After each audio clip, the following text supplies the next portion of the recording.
All right, so now we're off to the UFC 122 predictions, and we're just going to talk about three of the fights, starting with Nate the Great Marquardt versus Yushin Thunder Okami. And while my buddy doesn't know karate, but he knows Korasian, I have a feeling I know who he is going to root for in this one.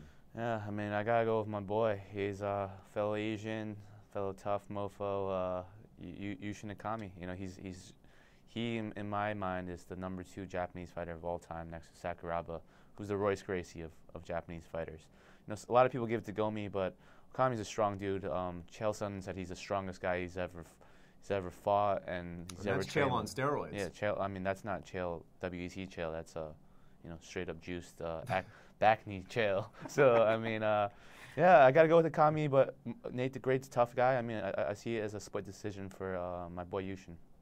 That being said, I got to go with my boy Nate the Great Marquardt, and I'm going to say split decision, if not unanimous decision, due to just the superior stand-up that I think Nate might have in that fight, and then he might just get a decision. Both guys are so tough, I don't see anyone get knocked out or submitted, but I think the decision will go to Marquardt. What's that sound?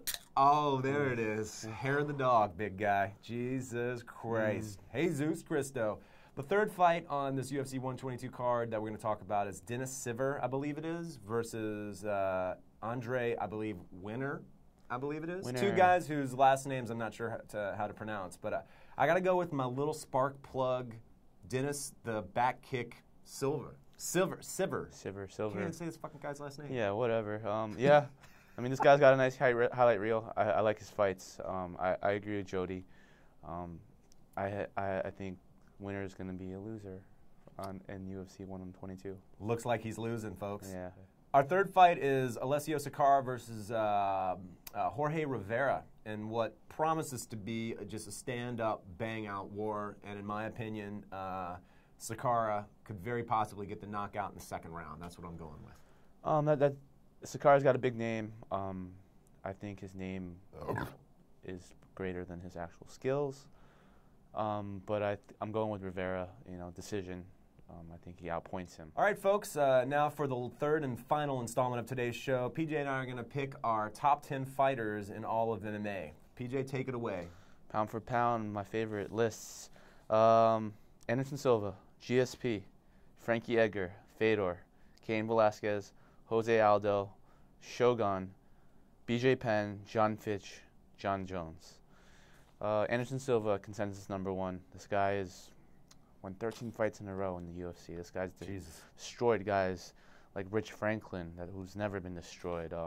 This guy is he's a beast. I mean, he's got great heart, showed Chael Sonnen, 5th round, getting his ass beat, and triangle. Come on, man. That shit was unbelievable. GSP robot, he's gonna destroy Fraggle Rock, Koscheck. Sorry, Koscheck. But Frankie Edgar, NJ, gotta love this guy. And just want to touch upon #8 guy, and I think probably be the most controversial. A lot of people already dropped BJ Penn out of the pound-for-pound mix, but I think just based on his talent, if he steps up his game when training and focuses more on a game plan, he'll get back up there. He's the greatest lightweight of all time. He's gonna get back there, and he's gonna fight Frankie again, and he's gonna give Frankie a whooping. All right, folks. For me, top 10 fighters in all of MMA. I've got GSP, Jose Aldo, Anderson Silva, a two-way tie at #4 for Fedor, and after last night's fight, Cain Velasquez, who PJ and I have said is potentially the new Fedor. Mexican Fedor. The Mexican Fedor, yeah. Which is awesome. I love the sound of that. For #5, I've got Shogun, BJ Penn, Hector Lombard. Ooh, muscle man.